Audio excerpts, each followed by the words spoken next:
Okay, so welcome back to the course. In this video, we're going to look at the issue of sentence length. So it's something I mentioned previously when we discussed full stops, is that a lot of students have a bit of difficulty really in managing their sentence length, or they're not really aware of how important it is to manage your sentence length. So I mentioned in that slide, it's really important to keep a controlled length, really. And so I mentioned it's really important that you actively control how long those sentences are. So it's very rare I will see a student who is actually capable of writing a 5 or 6 line sentence that is both coherent grammatically and rationally makes sense as well. In most cases, there will be some type of small breakdown, or at the very least, even if there is no breakdown, very often that sentence would still have been better broken up. Now, that's not always the case, but particularly in your analytical writing, you shouldn't be writing 5 and 6 line sentences. Maybe a very, very skilled student, I'm talking maybe a student who's going to score an 8 or 9, would pull that off in their creative writing, but certainly it's not necessary in the analytical writing.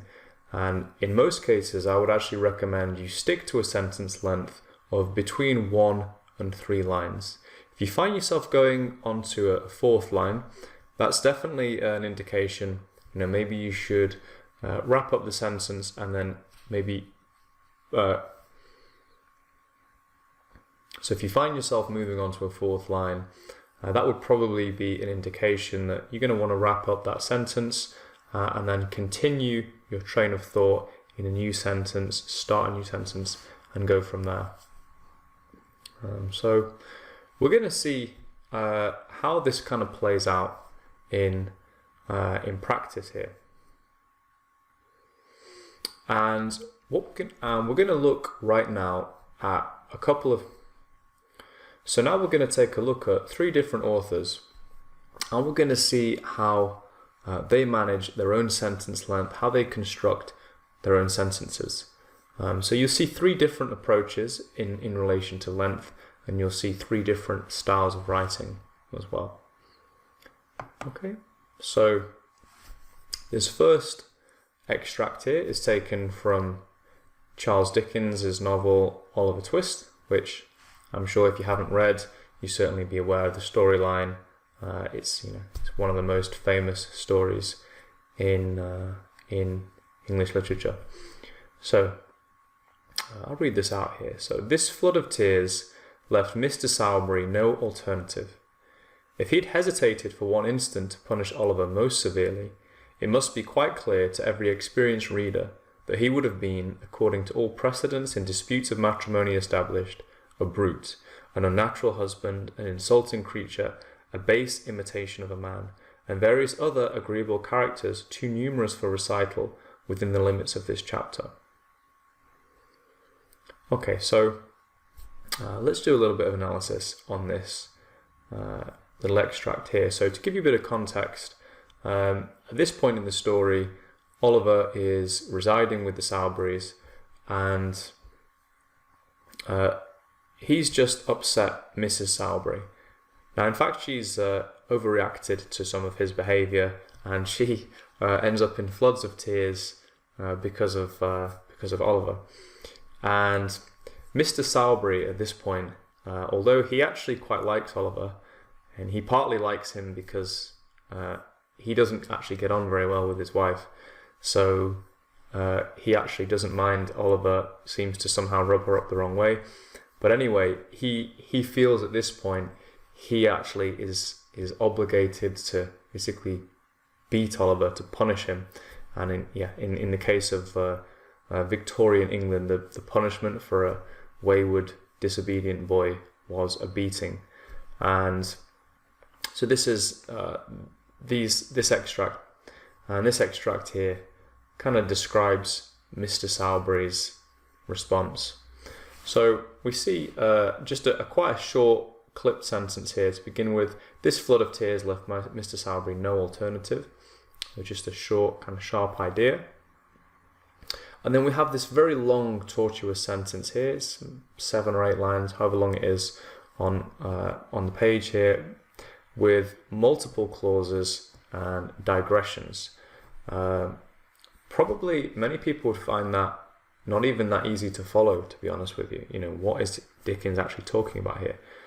So basically he says, if he'd hesitated for one instant to punish Oliver, so had he hesitated, he would have been considered basically a brute, an unnatural husband, all of these things. So the sentence is that if he didn't punish Oliver, he would have been a terrible husband. And it's really, really exaggerated. And this is something that you get used to if you read a whole novel of Dickens, or you read his work, is that there's a real kind of exaggerated effect here. And actually, Dickens is actually being ironic here, because all the precedents in disputes of matrimony, all of these kind of, I suppose, it's a very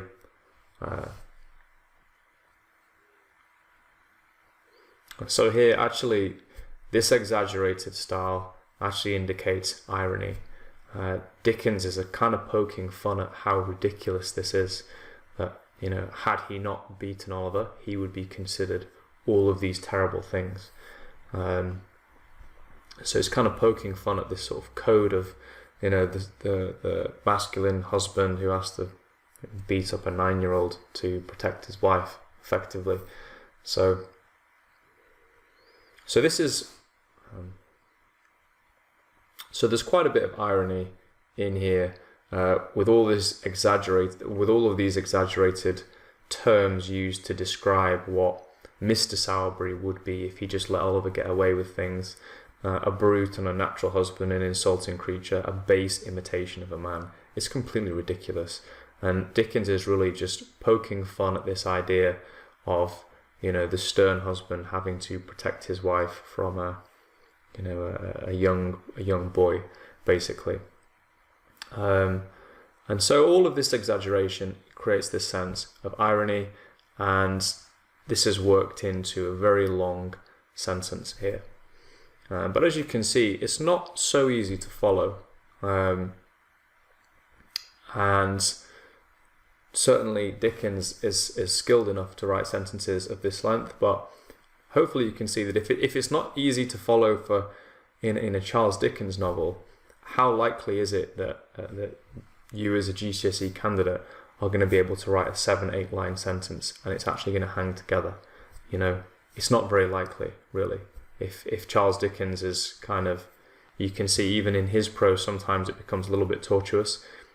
Dickens is basically a genius, so it's not likely a GCSE candidate is going to be able to pull it off.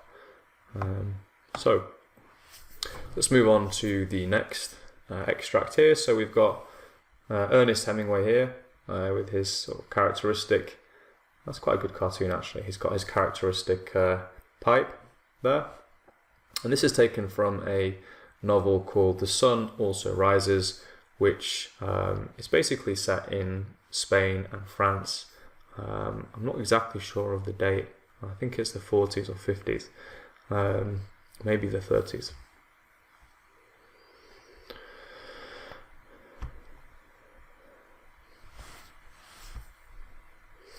And this is so this extract is taken from the novel The Sun Also Rises, which is set in the 1920s in France and Spain. It's basically about a group of expatriates, a group of Americans and British who are kind of exploring those countries, those cultures, and particularly centers on Spain, actually, and has this really interesting description of the bullfights. And it's, I think, probably one of the first representations in English language literature of a bullfight.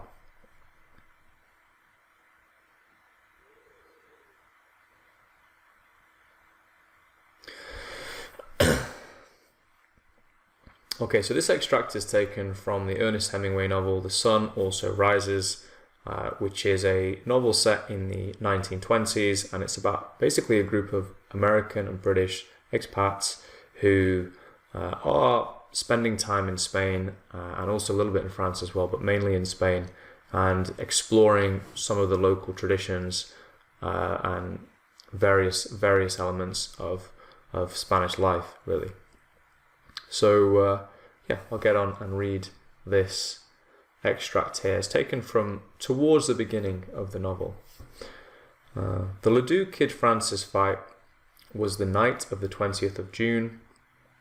It was a good fight. The morning after the fight, I had a letter from Robert Cohen written from Henday. He was having a very quiet time, he said, bathing, playing some golf and much bridge. Henday had a splendid beach, but he was anxious to start on the fishing trip. When would I be down? If I would buy him a double-tapered line, he would pay me when I came down. Okay, so in terms of sentence construction, hopefully you would have noticed one or two things there. I mean, particularly in comparison to Dickens, we have much shorter sentences. Our sentences really mainly, one line, half a line, a couple of slightly longer ones, maybe about a couple of lines long, but the sentences are very clipped and the action moves forward very quickly. We've gone from the night of the 20th of June, and this was about a boxing match. The review of the fighters, it was a good fight. The morning after, there is a letter that's been received, and we call this actually free indirect style, where there is a conversation reported or thoughts that are reported in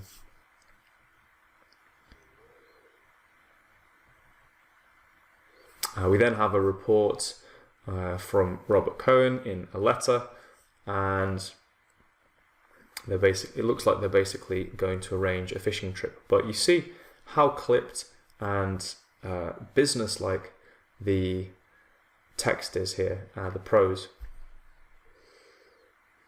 But you see how clipped and business-like the writing is here. And the effect of that in Hemingway is that it moves the action forward very efficiently, quite quickly, and quite powerfully as well.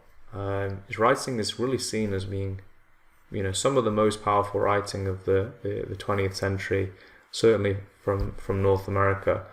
So he has this kind of abrupt style of writing, which takes the narrative forward, which is completely the opposite to Dickens' style, which is really verbose and works in all these subtle things, subtle levels of irony and exaggeration, and really kind of indulges in language. Hemingway is much more of a minimalist writer. And so, yeah, this is a different style.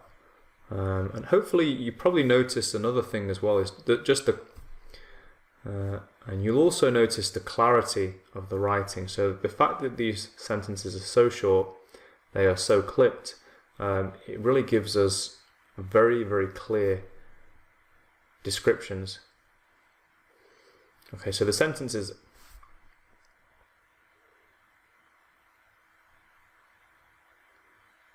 Okay, the style of the writing also adds to the clarity. So the fact everything is so short, so clipped. So the style of the writing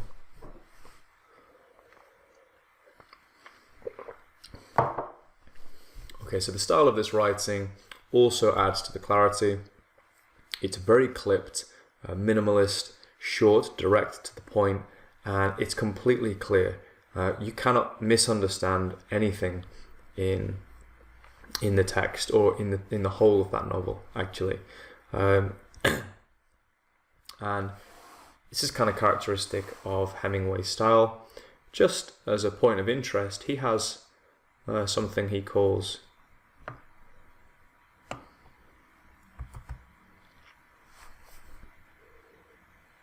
Okay, so moving on to the next extract here, we have an extract from Harper Lee's novel To Kill a Mockingbird.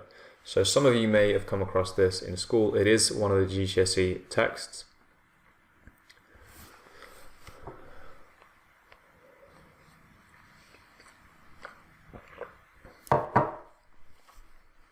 Okay, so some of you may have come across this.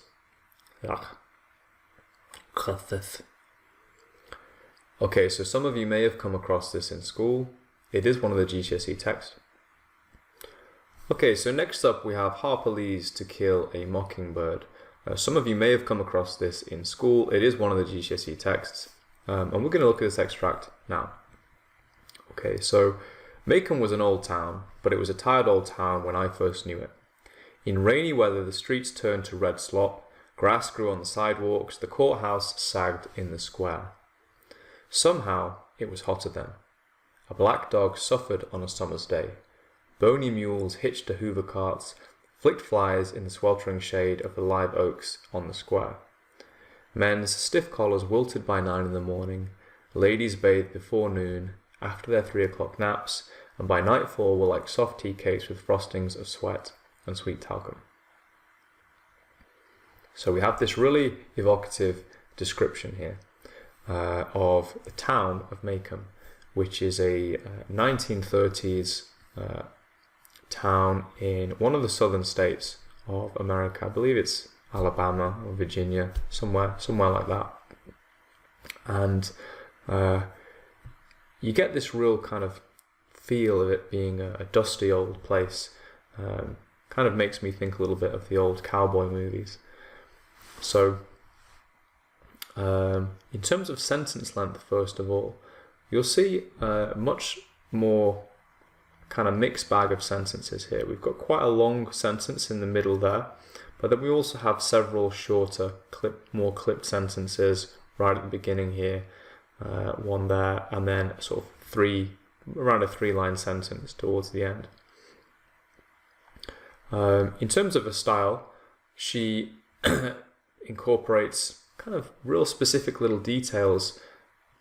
So, and in terms of the style that Harper Lee employs, there is quite a bit of description here. She picks out these. Okay, in terms of the style that Harper Lee employs, there is really a number of things going on.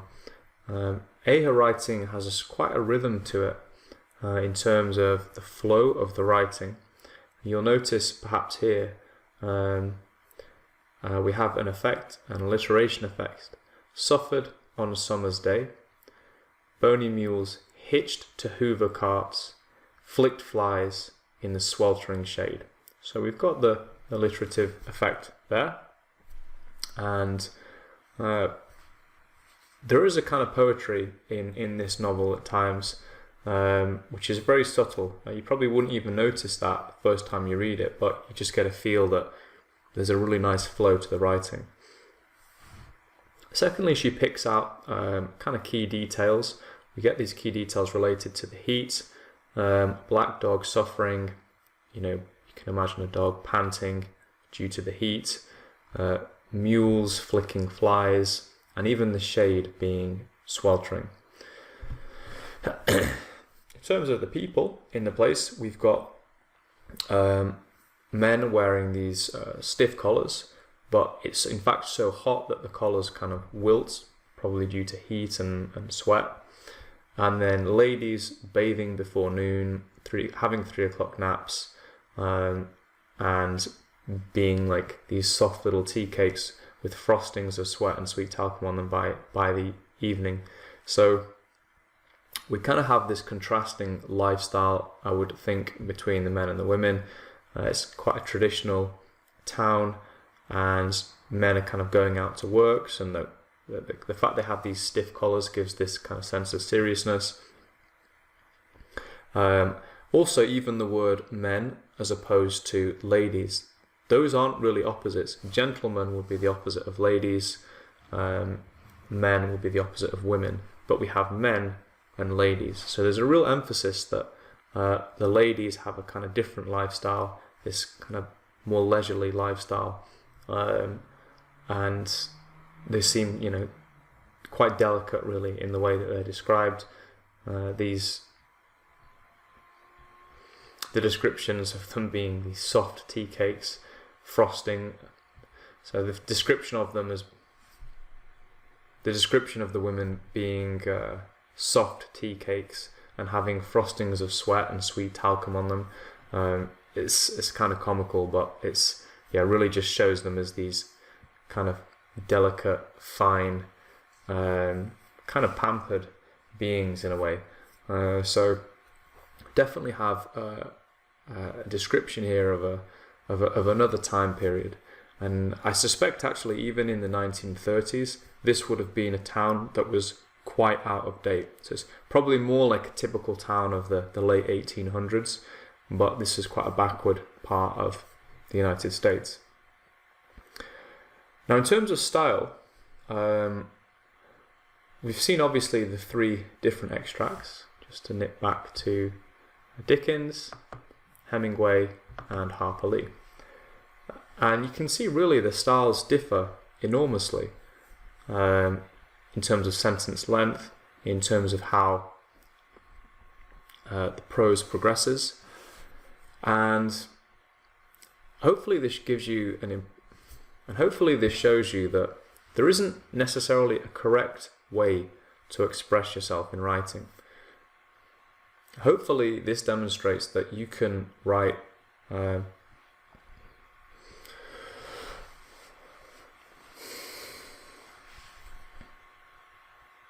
all three writers are tremendously celebrated. Charles Dickens is really considered the most prominent Victorian English writer.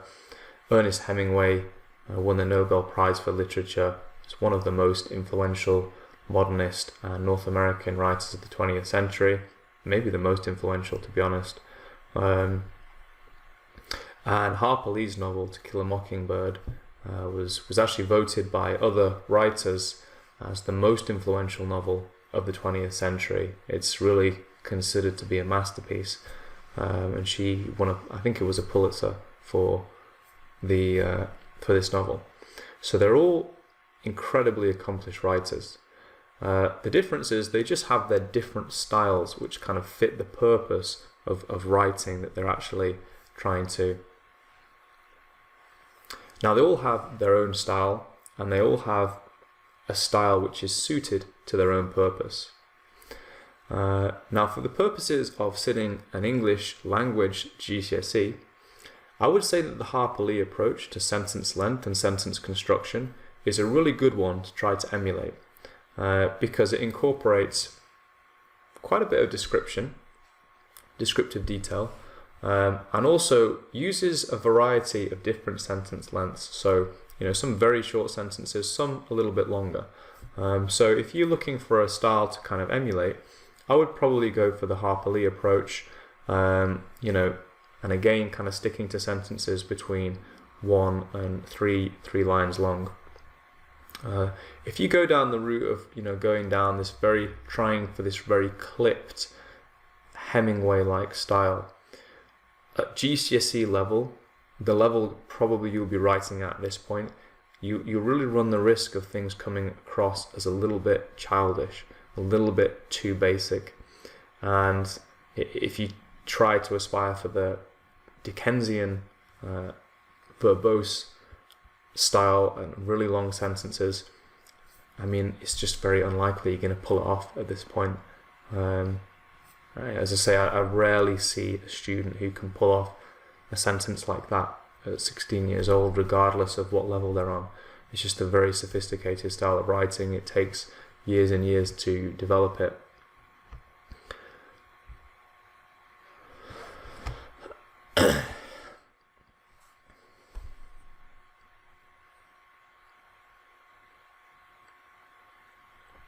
Okay, so in terms of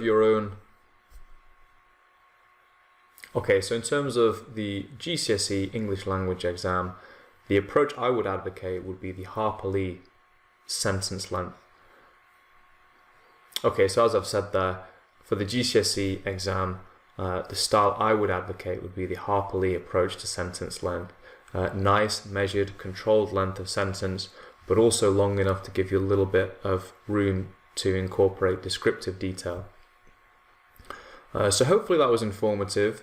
I've shown you different extracts, different styles there, and how they have their own particular effect. We'll move on in the next video 2. Okay, so that's it for this video, and I will see you in the next one. Okay, so that's it for this video. I'll see you in the next one.